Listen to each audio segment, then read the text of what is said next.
Écho du futur, le podcast qui explore les imaginaires de la science-fiction. En partenariat avec Monde Numérique et Spaceable, l'observatoire de prospective spatiale du CNES. Produit en 1972, le film Silent Running de Douglas Trumbull décrit une mise en œuvre opérationnelle de ce qu'on pourrait appeler une industrie dans l'espace. Il s'agit ici de sylviculture ou d'arboriculture faite dans des dômes attachés de part et d'autre de grands vaisseaux spatiaux stationnés en orbite de Saturne. Là, toutes sortes de plantes poussent. Au milieu d'elles, des animaux s'épanouissent. Hélas, dès les premiers instants du film, on apprend que ces installations spatiales qui contiennent les derniers vestiges de la vie végétale terrestre sont condamnées à être détruites à cause de considérations politiques ou de spéculations économiques. À partir de là, Silent Running peut être regardé au moyen de 3 filtres. On peut observer les dômes écologiques et les vaisseaux qui les portent d'un point de vue technique. On peut s'interroger sur la dimension économique et industrielle sous-jacente au récit. Enfin, on peut se pencher sur l'aspect militant jusqu'à l'écoterrorisme que porte le film, notamment au travers du personnage principal, le botaniste de bord joué par Bruce Dern. Commençons par l'aspect technique. Dans l'espace, le principal obstacle à une présence effective et pérenne des humains dans cet environnement des plus hostiles est le maintien des conditions nécessaires et suffisantes à la vie. En parodiant une publicité pour une eau minérale gazeuse célèbre, les conditions pourraient être ainsi résumées: de l'eau, de l'air, un sol, un ciel, la vie. Les 2 premiers éléments, l'eau et l'air, sont évidents. Il s'agit d'assurer aux humains dans l'espace les moyens de leur subsistance organique. Cela implique tout de même une belle ingénierie, tout comme une chaîne logistique efficace, parce que c'est bien connu, on ne vit pas que d'amour et d'eau fraîche. Mais admettons que ces 2 premières conditions soient assurées. Les 2 suivantes, sol et ciel, sont en termes de survie des conditions aux implications moins immédiates. Elles sont liées au maintien d'une bonne santé pour les humains et les formes de vie qui pourraient les accompagner dans l'espace. Alors, quand on parle de sol et de ciel, il faut bien sûr entendre gravité et protection radiologique. Fonction remplie sur Terre par sa masse pour la gravité et la protection contre les radiations en provenance de l'espace et du Soleil étant assurée par son atmosphère jusqu'à la magnétosphère. Or, c'est bien à propos de ces 2 notions que le film étonne. Au visionnage du film, ces 2 conditions ne semblent pas vraiment avoir été prises en compte.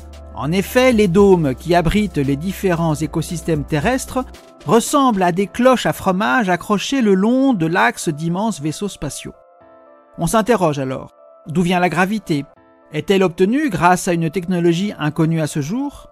Et comment ces habitats sont protégés des radiations spatiales? En effet, les verrières des dômes ne semblent guère épaisses, donc mystère. Pour mémoire, Silent Running est sorti 4 ans après 2001 l'Odyssée de l'espace, le film réalisé par Stanley Kubrick sur le scénario de Arthur C. Clarke. Ainsi, dès 1968, le grand public était le spectateur de visions plutôt cohérentes de structures aptes à accueillir les humains dans l'espace. Il s'agissait de la Station Spatiale 5, dotée de ses 2 anneaux jumeaux et reliés par un moyeu commun, et du vaisseau Discovery, doté d'un petit anneau gravitationnel. Ces 2 constructions offraient ainsi aux humains des conditions gravitationnelles pouvant être jugées satisfaisantes. La protection radiologique étant sûrement intégrée aux parois économes en baie vitrée. On voit pourquoi on peut s'étonner de la configuration des vaisseaux présentés dans Silent Running, mais soit. Considérons alors le film comme une fable et regardons-le avec cette fois-ci une perspective plus économique avec le filtre de l'industrie dans l'espace. Cette industrie correspondra un jour aux activités économiques qui se dérouleront dans l'espace avec des moyens provenant principalement de ce même espace. En 2024, l'humanité ne dispose que de 2 stations spatiales fonctionnelles. L'ISS, la Station spatiale internationale vieillissante, et la CSS, la toute récente et discrète station spatiale chinoise. Là-haut, à ne considérer que l'ISS, dont on connaît les mensurations, les activités humaines disposent de l'équivalent de 400 mètres cubes habitables, accrochés à des structures qui s'étendent sur environ 8000 mètres carrés. Au regard de la variété des activités industrielles existantes sur Terre, on demeure aujourd'hui loin, très loin de la moindre dimension soi-disant industrielle des activités humaines dans l'espace. On est encore bien loin de ce qu'on pourrait appeler la singularité industrielle spatiale, ce moment où ces activités ne dépendront plus des moyens et des ressources arrachés au sol de la Terre. En revenant vers le film Silent Running, on peut néanmoins constater que les vaisseaux spatiaux semblent fonctionner comme des quais qui accueillent les dômes écologiques où se déroule l'action.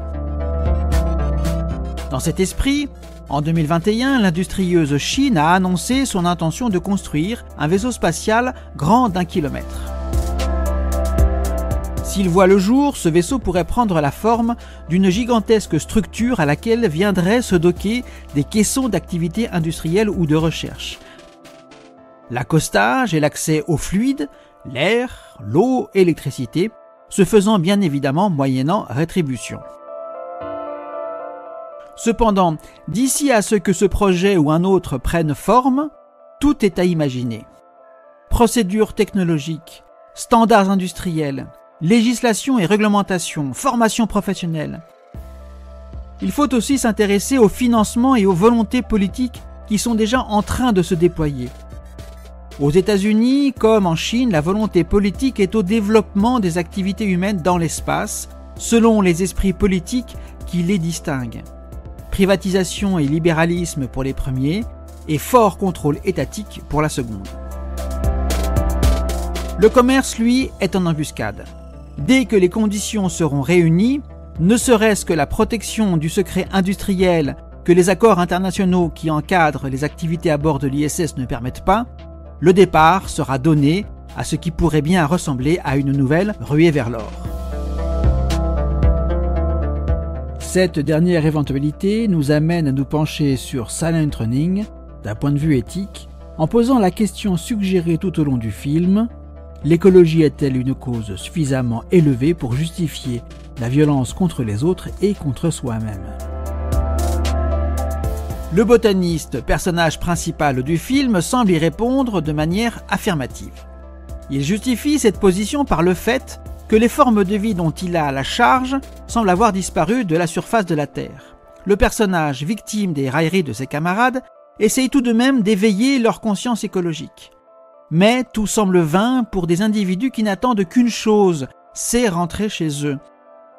Peu importe que ce chez-soi soit artificialisé à outrance, que la cuisine de ce Home Sweet Home soit faite à base d'ingrédients et d'arômes artificiels. Peu importe qu'ils obéissent à des décisions pilotées par la spéculation et le profit, peu importe que tout ceci soit accompli au détriment du vivant, ainsi va leur monde, ils n'ont connu que cela, leur esprit aussi bien que leur goût est incapable d'envisager autre chose. Mais ces différences de perception vont finir par devenir inacceptables pour le botaniste. Alors, entre homicide involontaire sous l'emprise de la colère et meurtre au premier degré contre ses coéquipiers avec une arme nucléaire, on assiste à l'enchaînement des événements qui aboutissent à la propre fin de cet idéaliste. Dans notre réalité, les actions extrêmes du personnage joué par Bruce Dern trouvent un écho. On peut penser au groupe d'activistes agricoles bretons qui, en 2022, ont déversé près de 1400 tonnes de blé sur la voie ferrée en signe de protestation contre l'industrialisation des activités agricoles en Bretagne. D'autres mouvements, comme PETA, s'attaquent aux métiers et aux activités de la boucherie, motivés par leur position antispéciste et les constats récurrents des violences faites contre les animaux et dénoncées par d'autres associations telles que L214. Toujours sur Terre, les tensions issues de l'effondrement de la biodiversité, de la raréfaction des ressources naturelles telles que l'eau, celles issues des migrations climatiques, toutes ces tensions ne vont faire que s'accentuer, d'autant plus que de leur côté, les manifestations toujours plus violentes des dérèglements climatiques ne vont pas cesser de sitôt. Dans ces conditions, l'enjeu majeur des futures activités industrielles dans l'espace sera alors de ne pas être assimilé à du dédain à l'égard des réalités quotidiennes des milliards d'humains qui resteront sur Terre. Le pire pour ces activités serait d'être identifié comme une évasion d'une partie de l'humanité vers les horizons spatiaux. Les activités spatiales, ayant tendance à attirer les bourses bien pleines et les enthousiastes parfois maladroits, suivez mon regard du côté de Boca Chica, cela relève d'une tâche de titan. Pourtant, entre privatisation à l'américaine et mainmise gouvernementale à la chinoise, n'y aurait-il pas une troisième voie à imaginer pour les activités humaines dans l'espace? L'Europe est la candidate idéale pour cette construction industrielle éthique. Mais saura-t-elle déployer la volonté politique et les moyens financiers et industriels nécessaires à cet accomplissement? L'avenir nous le dira. Et rendez-vous avant la fin de l'Anthropocène pour un nouveau podcast d'Écho du futur. Une production de futurhebdo.fr et du comptoir prospectiviste.